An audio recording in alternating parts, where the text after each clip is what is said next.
Hey guys, this is Rob with One Stop Tech Shop. I'm going to be doing a video review today of a new customized computer build that I've completed. I believe that this build is one of the best configurations I've come up with in terms of overall performance and price point.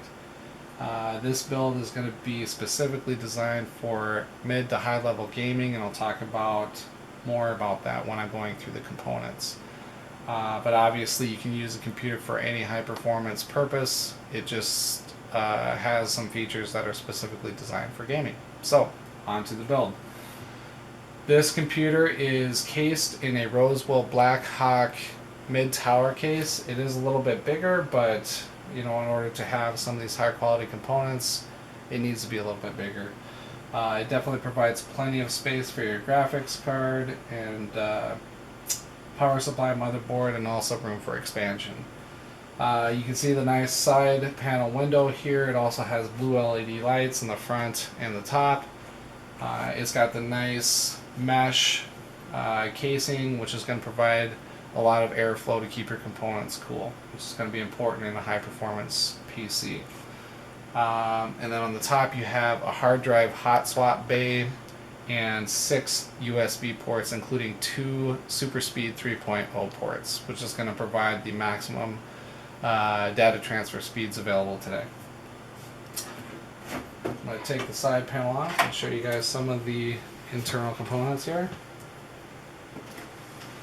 First of all, the heart and soul of any computer is going to be the processor, and in this case I've chosen the Intel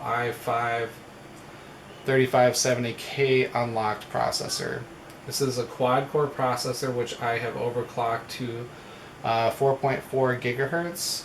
It's a very stable, safe overclock, especially with a water cooling system, which you can see clearly here in the video. This is a Corsair H55 silent water cooling system.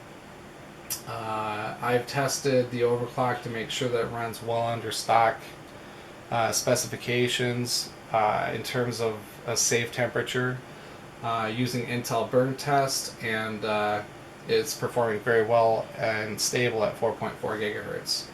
Many people wonder why you would overclock. Well, the biggest reason is that you're just going to get more performance. Right off the top, you're going to get about a 20% increase in performance from the stock speeds that it comes with. And as long as you have an appropriate cooling system and you are familiar with how to work through a BIOS and set the overclock's settings to the right speeds, then it's a perfectly safe and easy way to improve your computer's performance. So that is why I do it. It's also going to increase your frame rates when you're playing certain games. It just increase the overall speed of your computer. So overclocking, if you know how to do it and you're safe with it and you have the right equipment, then it's a great way to maximize performance of your computer. The other thing that I like about having a water cooling system is that it's a lot quieter than air cooling. So sometimes when you are overclocking and you're under load with an air cooling system, the fans will fire up like a jet turbine or something. I mean, it's going to be super loud. So with the water cooling system, it's really silent and quiet. In fact, the only noise that you're really hearing right now, if you can even hear anything, are the case fans in the front and the top. So on to some other components internally. We have a high performance memory kit. It's a 2x4 gigabyte GSkill Ripjaws X series 1866 memory speed. Normal standard memory speed is somewhere between 1333 and 1600. So 1866 is definitely a higher performing kit, and it's very fast. It rates a 7.9 on the Windows Experience Index. It's a really high quality kit, and GSkill memory in general really performs well. I've never had any issues with this brand of memory, and not only does it perform well, but if there's anything that ever goes wrong with it, they have a lifetime warranty, and I've never had an issue. The graphics card on this build is actually turned out to be quite a find for me. It's a Sapphire Radeon 7850, 1 GB DDR5 graphics card memory. So it's got it's basically like a mid-level card that I've overclocked. That I've actually gotten a pretty decent overclock. So on 3D Mark, which is a commonly used benchmark reference for 3D graphics, this card actually scored right up in the 7500 range, which is real close to its big brother, basically the 7870 graphics card, which is a bigger, more powerful card, which is also more expensive. So with the nice little overclock that I got on this graphics card, it performs almost identical to a 7870, except you don't have to pay for that kind of performance. So between the overclocking with the processor and the overclocking on the graphics card, both have been tested to be completely stable, and I've run several benchmarks to verify that the performance under load is well above like the stock settings. You're getting quite a value out of those two components for sure. And then obviously with the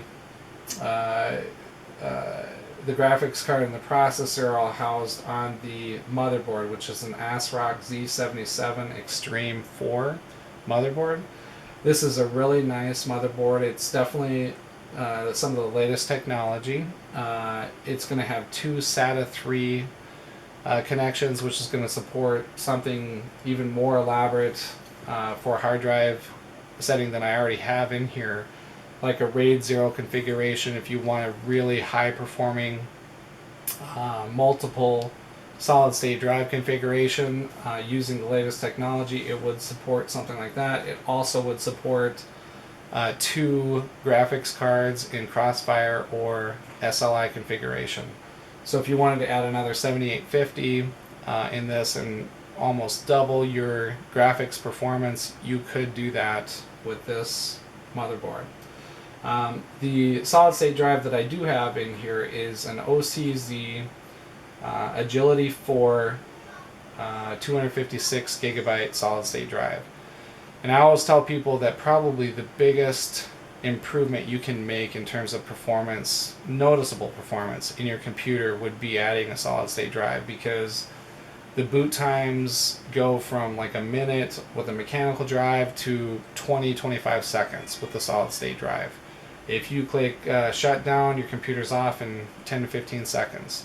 When you click on your games or your programs that you want to access, boom, they're like up instantaneously. So solid state drives are really going to improve the things that you're going to notice on a daily basis.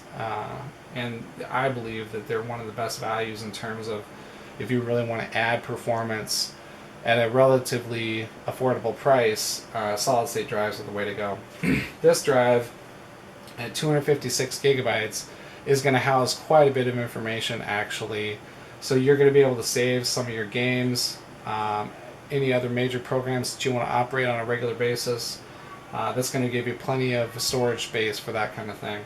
And then in addition to that, we have a normal 1 terabyte Seagate Barracuda 7200 RPM storage drive. So all of your music and pictures and videos, all those things that you want to back up, you'll have plenty of space on a 1 terabyte storage drive as well.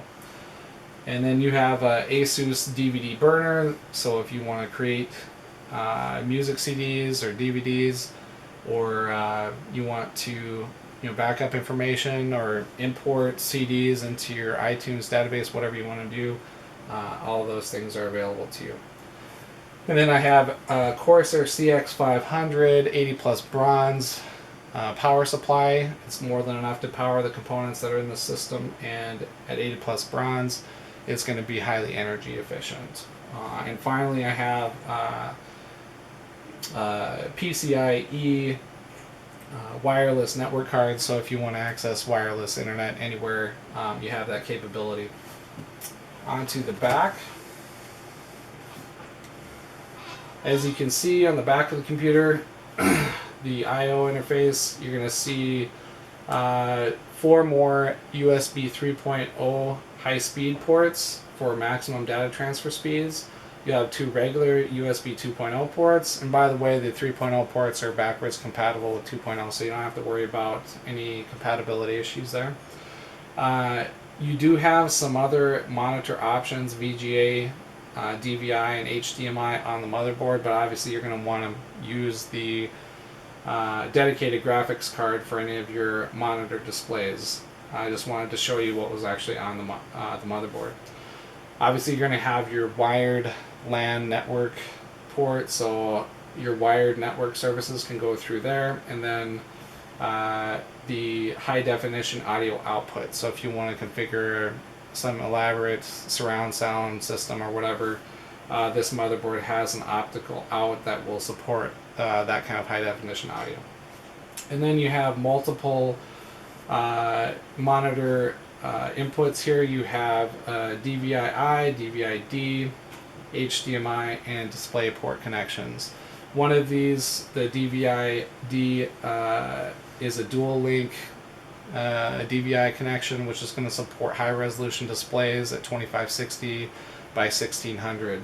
And this dedicated graphics card will support up to 4 concurrent displays if you want.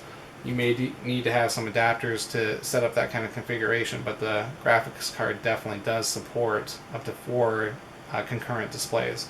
Most people only use 2 or 3 at the most, so it really won't be much of an issue, but it is nice to have those options available to you. So in summary, that is the build that will be listed until it is sold. If you have questions, you can certainly email me or contact me. If you like the video, please be sure to check the like button. If you have any questions or comments, feel free to ask. And as always, thank you for watching.